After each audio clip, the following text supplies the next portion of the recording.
நான் போன பின்பு மந்தையை தப்ப விடாத ஓநாய்களை உள்ள என்ன பண்ணும்? வரும். வெளியிலிருந்து உள்ள வர அட்டாக். அடுத்தது உங்களுக்குள்ளேயே சில எழும்பி மாறுபாடானவங்களை என்ன பண்ணுவாங்க? உங்களுக்கு என்ன பண்ணுவாங்க?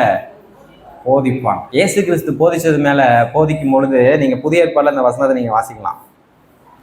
சொல்ல தொடங்கினார் அப்படின்னு வரும், வாசிருக்கீங்களா? போதிக்க தொடங்கினார் அப்படின்னு வாசிருக்கீங்களா? அப்படின்னா என்னன்னா, சீஷர்கள் சொல்ல சொல்ல மனப்பானார் வரைக்கும் அவர் மறுபடியும் சொல்லணுமா.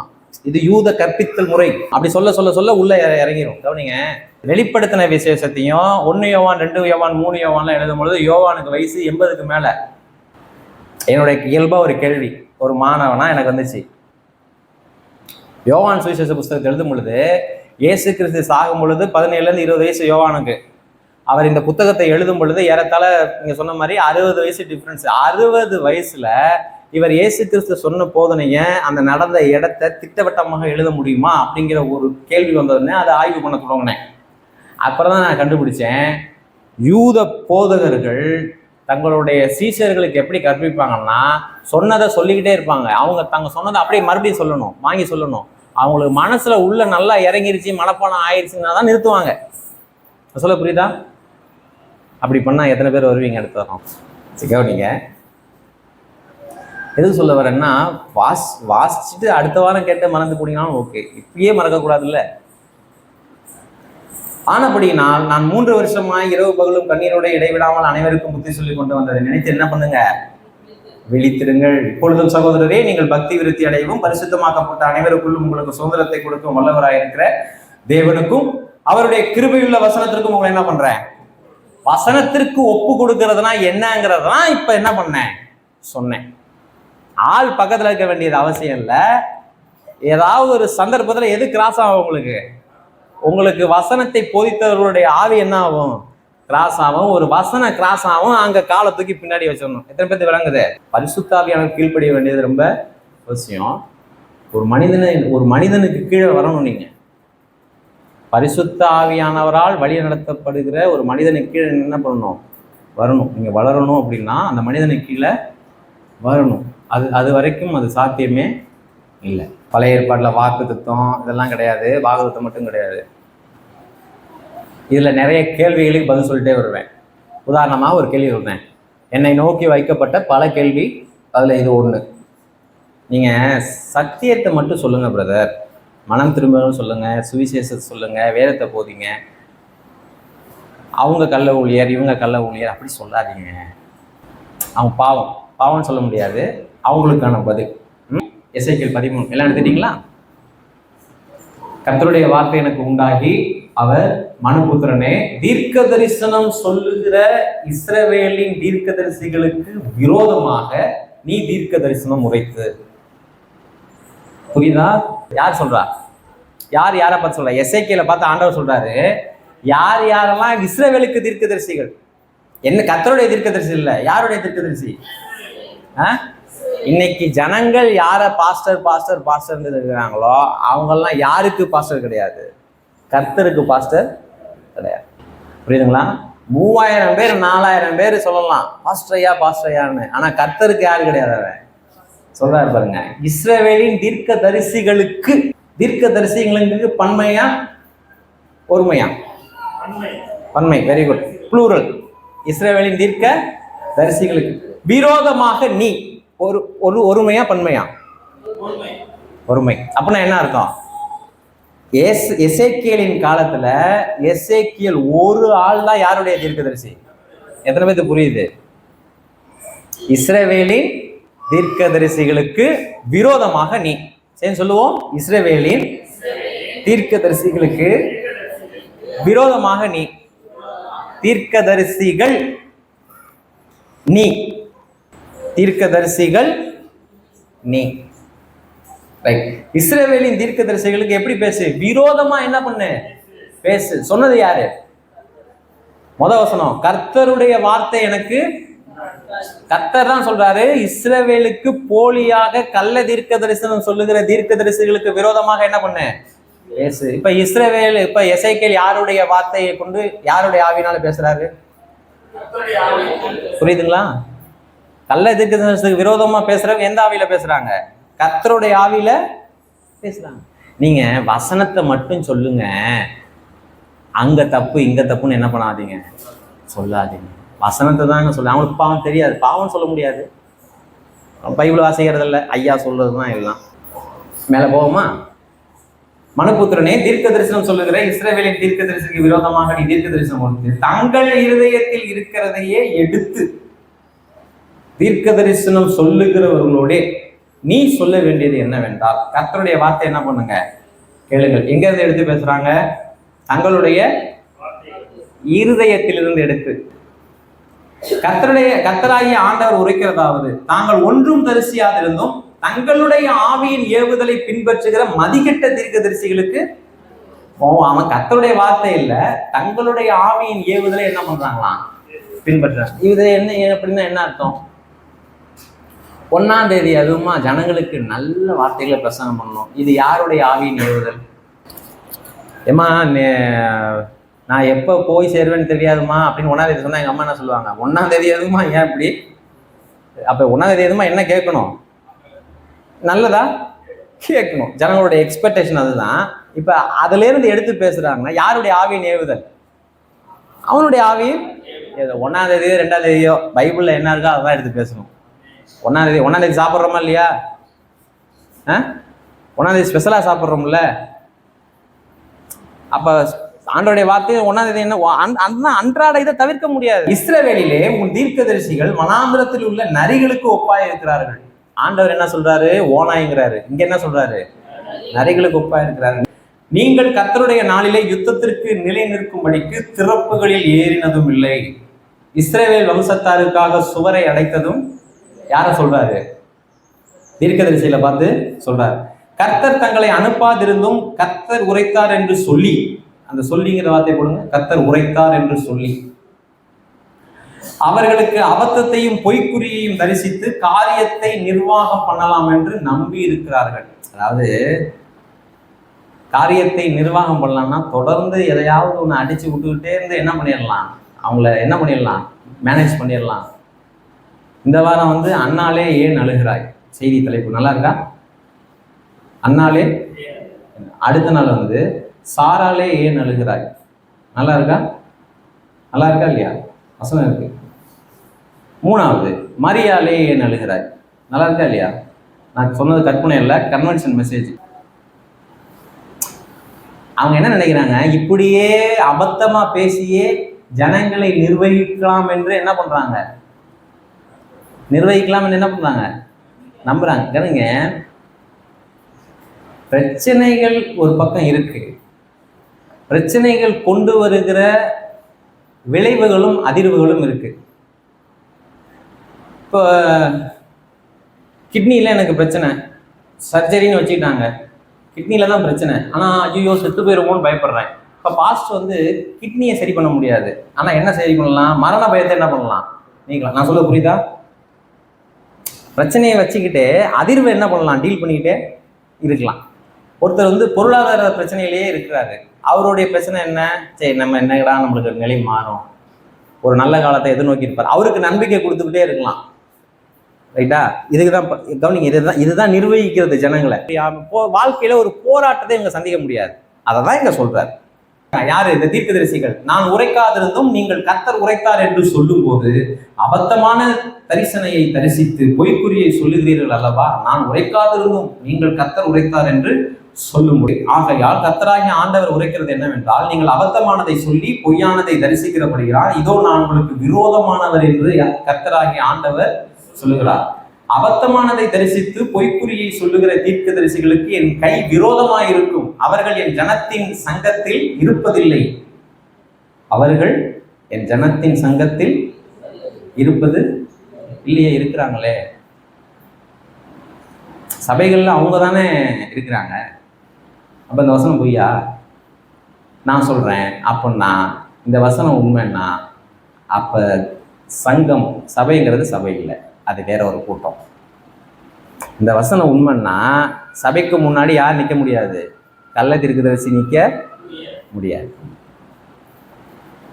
ஆனா இன்னைக்கு பெரும் கூட்டத்துக்கு முன்னாடி கள்ள தீர்க்கதரிசி நிற்கிறாங்கன்னா அது என்ன கிடையாது, அவ்வளவுதான் பாயிண்ட். என் ஜனத்தின் சங்கத்தில் இருப்பதும் இல்லை, இஸ்ரவேல் வம்சத்தாரின் அட்டவணையில் எழுதப்படுவதும் இல்லை, இஸ்ரவேல் தேசத்திற்குள் பிரவேசிப்பதும் இல்லை. அப்பொழுது நான் கர்த்தராகிய ஆண்டவர் என்று அறிந்து கொள்வீர்கள். சமாதானம் இல்லாதிருந்தும் சமாதானம் என்று சொல்லி அவர்கள் என் ஜனத்தை என்ன பண்றாங்க? ஒருவன் மண் சுவரை வைக்கிறான், இதோ மற்றவர்கள் சாரமில்லாத சாந்தை அதற்கு என்ன பண்றாங்க? சாரமில்லாத சாந்தனா கொஞ்சம் போன உடனே பொத்துன்னு விழுந்துரும். உங்களுக்கு புரியுது இல்ல? கட்டட வேலை எல்லா வீட்டையும் நடந்திருக்கும்ல. சாரமில்லாத சாந்த பூசினா விட்டுருவீங்களா? அவனை ஏன்டா ஃப்ராடு பண்ணிட்டியடா, 2 நாளுக்குள்ள ஒரு மலைக்கு நிற்கிற பொத்துனும் விழுந்துரும். ஐயோ சமாதானமா இருக்கு பிரதர், நிறைவா இருக்கு பிரதர், பிரசன்ஸ் 2 தடவை தாண்டினா போயிடுது எல்லாம். அதுதான் என்னது? சாரம் இல்லாத சாந்து. 11, சாரம் இல்லாத சாந்தை பூசுகிறவர்களை நோக்கி அது இடிந்து விழும் என்று சொல். இப்ப யார்கிட்ட பேசுறாரு? இப்ப யார்கிட்ட சொல்றாரு? எசைகள்ல சொல்றாரு. நீ சொல்லுப்பா, என்ன சொல்லு? சாரம் இல்லாத சாந்தை பூசுனீங்களா, அது உழுன்னு சொல்லு. நீ சொல்லு, அது ஒண்ணுத்துக்கும் ஆகாதுன்னு சொல்லு.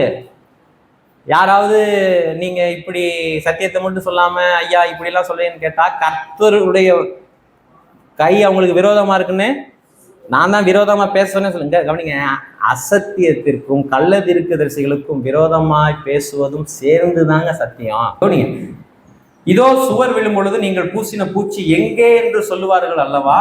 ஆகையால் என் உக்கிரத்திலே கொடிய புசல் காற்றை எழுப்பி அடிக்க பண்ணுவேன், என் கோபத்திலே வெள்ளமாக அடிக்கிற மழையும் என் உக்கிரத்திலே நிர்மூலமாகத்தக்க பெருங்கல் மழையும் சொரியும் என்று கர்த்தராகிய ஆண்டவர் சொல்லுகிறார். அப்பொழுது நீங்கள் சாரமில்லாத சாந்தை பூசின சுவரை நான் இடித்து, யார் இடிப்பாராம்?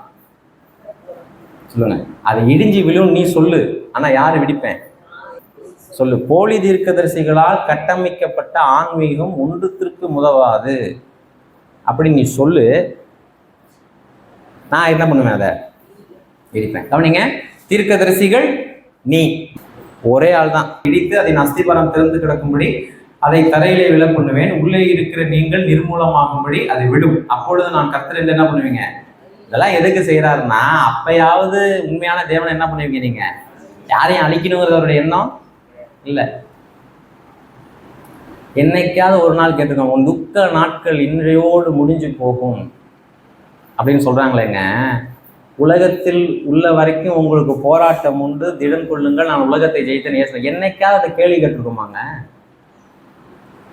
சரியா, என் துக்க நாட்கள் முடிஞ்சு போச்சுன்னு இன்னைக்கு வாக்குத்தத்தம் கொடுக்குறிய, மறுபடியும் ஒரு நாள் ஒரு வாரம் கழிச்சே நீ தானே சொல்ற இன்று காணும் எகிப்தியனை நீ காண்பதேன்னு அடுத்த வருஷத்துல பேசுற.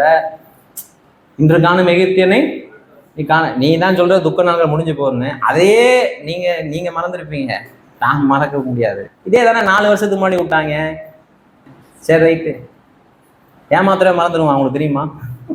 16, எருசலேமை குறித்து தீர்க்க தரிசனம் சொல்லி சமாதானம் இல்லாதிருந்தும் சமாதானம் ஒன்றென்று தரிசனம் சொல்லுகிற இஸ்ரவேலின் தீர்க்கதரிசிகள் இல்லாமல் போவார்கள் என்று உங்களுக்கு சொல்லுகிறேன் என்று கர்த்தராகிய ஆண்டவர் சொல்லுகிறார். 17, மனுபுத்திரனே, தங்களுடைய இருதயத்தில் இருக்கிறதே எடுத்து தீர்க்கதரிசனம் சொல்லுகிற உன் ஜனத்தின் குமாரத்திகளுக்கு எதிராக என் முகத்தை திருப்பி உன் முகத்தை திருப்பி அவர்களுக்கு விரோதமாக தீர்க்க தரிசனம் சொல்ல வேண்டியது என்னவென்றால், ஆத்துமாக்களை வேட்டையாடும்படிக்கு சகல கைகளுக்கும் தள்ளுவனைகளை தைத்து அந்தந்த வயதுள்ளவர்களுடைய தலைக்கும் தலையணைகளை உண்டு பண்ணுகிறவர்களுக்கு ஐயோ. நீங்கள் என் ஜனத்தின் ஆத்துமாக்களை வேட்டையாடி அவைகளை உங்களுக்கு உயிரோடே காப்பாற்றுள்ளோம். ஜனங்களுக்கு என்னத்தை உண்டு பண்ணாங்களாம்? பாடும்போது இதமா இருந்துச்சுங்க. அதாவது எப்படி இருந்துச்சு? காயப்பட்ட மனதுக்கு எப்படி இருந்துச்சு? என்ன உண்டு பண்றாங்களாம்? தலையணை. எல்லாம் சொல்லுங்க, தலையணை. தலைவனை ஒருத்தன் தைக்கிறான்னா உங்களை என்ன பண்ண போறான்னு அர்த்தம் சொல்லுங்க? வேட்டையாட போறான்னு அர்த்தம். என்ன பண்ண போறான்னு அர்த்தம்? ஆமா. 19, சாகத்தகாத ஆத்துமாக்களையும் கொள்வதற்கும் உயிரோடே இருக்கத்தகாத ஆத்துமாக்களை உயிரோடே காப்பாற்றுவதற்குமாக நீங்கள் பொய்க்கு செவி கொடுக்கிற என் ஜனத்திற்கு பொய் சொல்லுகிறதினாலே சில சிறங்கை வார்கோதுமைக்காகவும் அப்பத்துண்டுகளுக்காகவும் என்னை என் ஜனங்களுக்குள்ளே பரிசுத்த குலைச்சல் ஆக்குவீர்களோ என்று கர்த்தராகிய ஆண்டவர் என்ன சொல்றாருன்னா, ஏண்டா கொஞ்சம் ரொட்டி துண்டுக்காக என் பேரை கெடுக்குறீங்களேன்னு கேட்கிறார். சில சிறங்கை வார்கோதுமைக்காகவும் அப்பத்துண்டுகளுக்காகவும் இருக்கா, கவனிக்கிறீங்களா? 19 அப்பத்துண்டுகளுக்காகவும் என்னை என் ஜனத்திற்குள்ளே பரிசுத்த குலைச்சலாக்குறீங்களே. என்னங்க ஆண்டவர் ஆறுதல் ஆறுதலுங்கிறாங்க, சமாதானம் சமாதானங்கிறாங்க, வாழ்க்கை மாறும். என்னங்க மாறிச்சு? வாழ்க்கை மாறும், நீ பார், பார்த்துக்கிட்டே இரு, உன் வாழ்க்கை மாறுது பார். கர்த்தர் யுத்தம் பண்ணுவார் பார். என்னங்க ஆண்டவர்? வருமா இல்லையா? பேசுறது யாரு? கள்ள தீர்க்கதரிசி. ஆனா மனம் கசந்துக்கிறது யாரு மேல? கர்த்தர் மேல. புரியுதா இல்லையா? கர்த்தரை குறித்து உங்களுக்கு சலிப்பு ஏற்பட்டு போகும் என்று சொன்னால் நீங்க ஒரு சரியான ஊழியக்காரன் கீழே இல்லைன்னு அர்த்தம். கர்த்தரை நினைக்கும் போது எப்படி இருக்கணும்? எப்படி இருக்கணும்? மன உற்சாகம் வரணும். கவனிங்க, இதுக்காக என் ஜனத்திற்குள்ளே பரிசுத்த குலைச்சலாகுவீர்களோ என்று கர்த்தராகிய ஆண்டவர் சொல்லுகிறார். 20 ஆகையால் கர்த்தராகிய ஆண்டவர் சொல்லுகிறது என்னவென்றால், இதோ நீங்கள் ஆத்துமாக்களை பறக்கடிக்கும்படிக்கு வேட்டையாடுகிற உங்கள் தலைவனைகளுக்கு விரோதமாக நான் வந்து அவைகளை உங்கள் புயங்களிலிருந்து பிடுங்கி கிழித்து நீங்கள் பறக்கடிக்க வேட்டையாடுகிற ஆத்துமாக்களை நான் விடுதலை பண்ணி, அப்படியே பேசிக்கிட்டே போறார். 23 நீங்கள் இனி அபத்தமானதை தரிசிப்பதில்லை, சாஸ்திரம் பார்ப்பது இல்லை. என்னங்க சாஸ்திரம் பார்ப்பாங்களா? கள்ள ஊழியர்கள் என்ன பார்ப்பாங்க? சாஸ்திரம் பார்ப்பாங்க. கள்ள ஊழியர்கள் என்ன பார்ப்பாங்க? சாஸ்திரம்னா என்ன? இது கர்த்தருடைய வார்த்தை. சாஸ்திரம்னா சரி, வாங்க. நீங்கள் இனி அபத்தமானவர்களை தரிசிப்பதில்லை, சாஸ்திரம் பார்ப்பதில்லை, நான் என் ஜனத்தை உங்கள் கைகளுக்கு நீங்களாக்கி விடுவேன், அப்பொழுது நான் கர்த்தர் என்று அறிந்து கொள்வீர்கள் என்று சொல் என்றார். ஒரு ஹோல் அதிகாரம் யாரை பத்தி பேசியிருக்காரு? யாரை பத்தி பேசியிருக்காரு? நல்ல என்ன பேசணுங்கிறத எசேக்கியேலுக்கு என்ன பண்றாரு? டீச் பண்றாரு. 3 யார்கிட்ட பேசணும்? இஸ்ரவேல் ஜனங்கள்கிட்ட. இவங்க இப்படிலாம் பேசிக்கிட்டு இருக்காங்க. கள்ள தீர்க்கதரிசிகள் என்ன பண்ணியிருக்காங்க? இப்படிலாம் சமாதானம் இல்லாதப்ப சமாதானம் வரும்னு சொல்றாங்க, சாரமற்ற சாந்த பூசுறாங்க, ஜனங்களுடைய ஆத்துமாக்களை வேட்டையாடுறாங்க. அதனால போராட்ட நாட்கள்ல அவங்களால நிலைத்து நிற்க முடியல. ஜனங்கள் ஏன் மேல என்ன ஆகுறாங்க? என்னுடைய நாமத்தை பரிசுத்த குலைச்சலாக்குறாங்க. ஒரு அப்பத்துண்டுக்காக அதை என்ன பண்றாங்க? செய்யறாங்க. நான் அதை அனுப்பினதும் இல்லை, அவங்க தரிசனித்ததும் இல்லை, அவங்க இருதயத்தில் இருக்கிறதே எடுத்து என்ன பண்றாங்க? பேசுகிறார்கள். தீர்க்கதரிசிகளை பார்த்தா சொல்றாரு, நீங்க திறப்பை அடைக்கிறது இல்லை. சொன்னாரா இல்லையா? எந்த வசனம் கரெக்டா சொல்ல முடியுமா? 13 எசேக்கியேல் தீர்க்கதரிசி புஸ்தகம் 22:30 வாசிங்க. ஒருவனையும் என்ன பண்ணேன்? காணேன். திறப்புல, அதாவது என்ன சொல்றாங்கன்னா, திறப்புல நின்று என்ன பண்ணணும்? ஜெபிக்கணும். அதுக்கு கர்த்தர் ஒரு மனுஷனை தேர்றாருன்னு ஒருத்தனையும் யாருமே இதை கேட்கலங்க. திறப்புல நிற்கிறதுன்னு சொல்றியே, ஜெபிக்கிறதுன்னு சொல்றியே, யாருமே கேட்கல. ஏன்னா யாரும் என்ன பண்ணல? வேதத்தை வாசிக்கல. அப்படியே 30 அப்படியே மேல போங்க, அப்படியே மேல போங்க. 28 வாசிங்க. கர்த்தர் உரைக்காதிருந்தும் கர்த்தராகிய ஆண்டவர் உரைத்தார் என்று சொல்லி அவர்களுக்கு சாரமற்ற சாந்தை என்ன பண்றாங்க? எங்கே கனெக்ட் ஆகுது? 13க்கும் 22 கனெக்ட் ஆகுது. அப்போ ஒரே இதுதான் பேசிட்டு இருக்காரு. திறப்புலன்னு எங்க பேசினாரு? 13 பேசினாரு.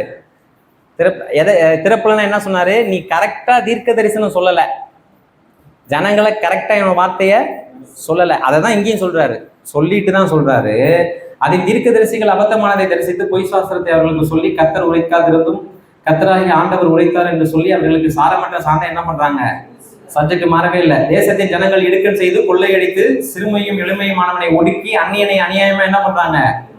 நான் தேசத்தை அழிக்காதபடிக்கு திறப்பிலே நிற்கவும் சுவரை அடைக்கத்தக்கதாக ஒரு மனிதனை தேடினேன், ஒருவனையும் காணோம். அப்படின்னா என்ன அர்த்தம்? நீங்க சொல்லுங்க. யார் அந்த ஒரு மனிதன்? ஜெபிக்கிறவனா, சரியாக ஜனங்களுக்கு கடவுளுடைய வார்த்தையை சொல்றவனா. 13 22 வரைக்கும் வாசிச்சு பாருங்க. ஜபத்தை பத்தி வரவே வராது. 22 அதனாலதான் பைபிளை புத்தகமா படிக்கணும். புத்தகமா படிக்காட்டி போட்டு விட்டுரும். ஒரே சப்ஜெக்ட் தான் பேசிட்டு இருக்காரு. எங்க இருந்து எது வரைக்கும்? 13 பேசிட்டு இருக்காரு. ஆகையால் நான் அவர்கள் மேல் என் கோபத்தை ஊற்றி என் மூர்க்கத்தின் அக்கினியால் அவர்களை நிர்மூலமாக்கி அவர்களுடைய வழியின் பலனை அவர்கள் தலை மேல் சுமர பண்ணுவேன் என்று கர்த்தராகிய ஆண்டவர் உரைக்கிறார் என்றார். 26 இது ஜபத்தை பத்தி பேசல அப்படிங்கிறது. 26 அதன் ஆசாரியர்கள் என் வேதத்திற்கு அநியாயம் செய்து, என்ன வார்த்தை பாருங்க, போட்டுருக்கீங்களா?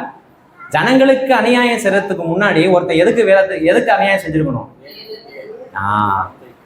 கவனிங்க, வேதத்துல நான் சின்சியரா இருந்தேன் அப்படின்னா ஒண்ணு மட்டும் புரிஞ்சுக்கங்க. என்ன சொல்லல, உங்களுக்கு போதிக்கிறவர் சின்சியரா வேதத்துக்கு இருப்பார்னு நினைச்சீங்கன்னா நீங்க எழுதிக்கங்க, அவர் உங்களுக்கும் சின்சியரா தான் இருப்பார். அவர் உங்களுக்கும். அதன் ஆசாரியர்கள் என் வேதத்திற்கு, ஒவ்வொரு வார்த்தையும் சக்தி என்ன சொல்றாரு? என் வேதம், கர்த்தருடைய வேதங்க அது. என் வேதத்திற்கு அநியாயம் செய்து என் பரிசுத்த வஸ்துக்களை பரிசுத்த குலைச்சலாக்குகிறார்கள். பரிசுத்தம் உள்ளதற்கும் பரிசுத்தம் இல்லாததற்கும் வித்தியாசம் பண்ணாமலும் அசுத்தம் உள்ளதற்கும் அசுத்தம் இல்லாததற்கும் உண்டான வேற்றுமையும் காண்பியாமல் இருந்து. என்ன காமிக்கணும்? எந்த வாழ்க்கை சரி, இப்படி இல்லப்பா, இப்படி இருக்கணும், அதுதான் பிரசங்கம். சுத்தத்திற்கும் பரிசுத்தத்திற்கும் அசுத்தத்திற்கும் என்ன காட்டணும்? வித்தியாசத்தை சொல்றாரு. எப்படி அநியாயம் செய்யறாங்க? அதன் ஆசாரியர்கள் என் வேதத்திற்கு அநியாயம் செய்து எப்படி அநியாயம் செஞ்சாங்கன்னா, வித்தியாசத்தை காட்டல, வேற்றுமையை காண்பியாமலும் இருந்து என் ஓய்வு நாட்களுக்கு தங்கள் கண்களை என்ன பண்றாங்க? கவனிங்க, பிரசங்கம் பண்றப்பதாங்க, ஓய்வு நாள் அப்பதாங்க கண்ணை திறந்து வச்சிருக்கணும். என்ன சொல்றாரு? ஓய்வு நாள்ல கண்ணை மூடிக்கிறாங்க. புல்பீட்ல நின்று என்ன பண்ணிக்கிறாங்க? கண்ணை. பாஸ்டர் பாத்தீங்கன்னா விசுவாசிங்களுக்கு உழுந்து வேலை செய்வாரு. ஆனா ஓய்வு நாள்ல கண்ணை மூடிக்குவாரு. நல்ல பாஸ்டர் அவரு. ஒரு மீட்டிங் வந்துச்சுன்னா நாளெல்லாம் வேலை பார்ப்பாங்க. வேலை பார்த்துட்டு 10 நிமிஷம் தான் இருக்கு, கர்த்தர் தான் பேசணும். எவ்வளவு பயமா இருக்கும். அடப்பாவீங்களா, 300-400 பேர் உட்கார போறாங்க. அது பாதக செயல் இல்லையா? எத்தனை பேர் உட்கார போறாங்க? 300-400 பேர் உட்கார போறாங்க. கர்த்தர் தான் என்ன பண்ணணும்? நான் பூச்செடி வைப்பேன், தோரணம் கட்டுவேன். ஓய்வு நாளில் ஓய்வு நாளில் செய்தி நேரத்தில் என்ன பண்ணிடுவேன்? கண்ணை மூடிக்குவேன். ஏன்னா ஜனங்களும் என்ன பண்ணியிருப்பாங்க? ரெண்டும் மேட்ச் ஆயிரும்.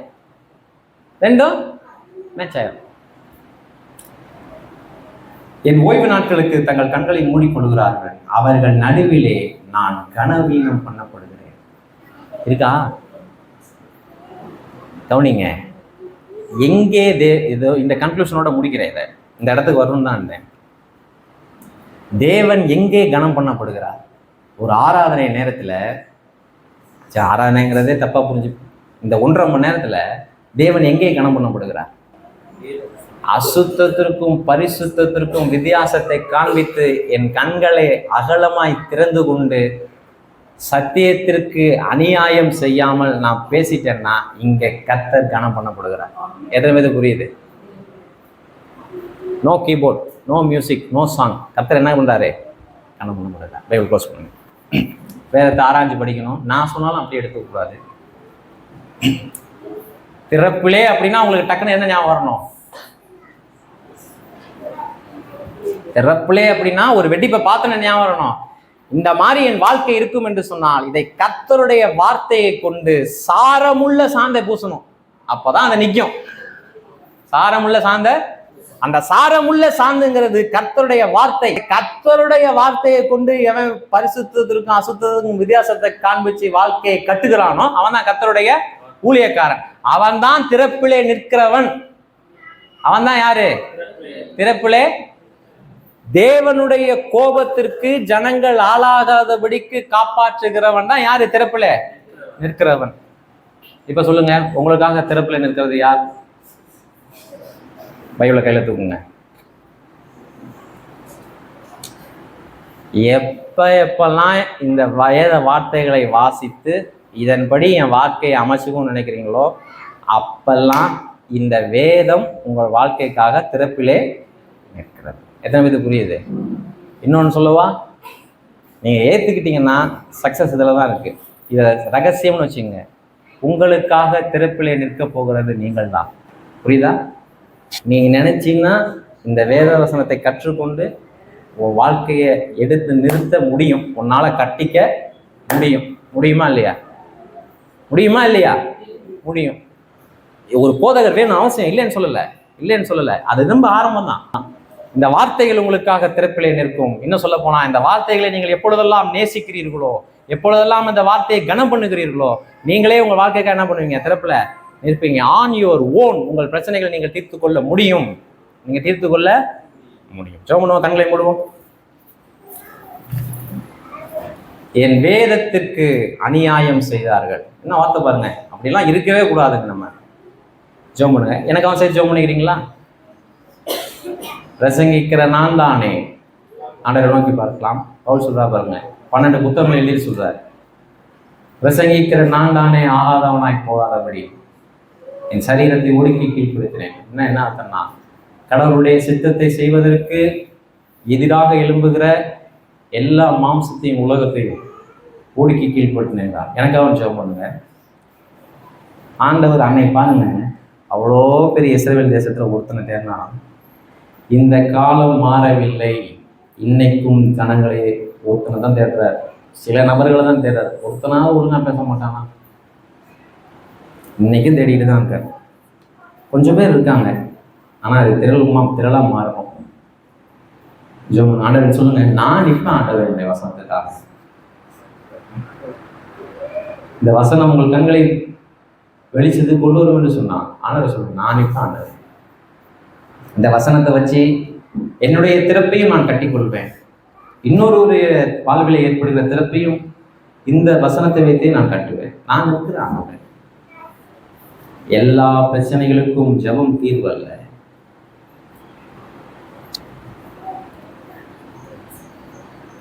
பரிசுத்தமுள்ள ஆண்டவரே, இந்த நாளுக்காக நன்றி சொல்லுகிறோம்.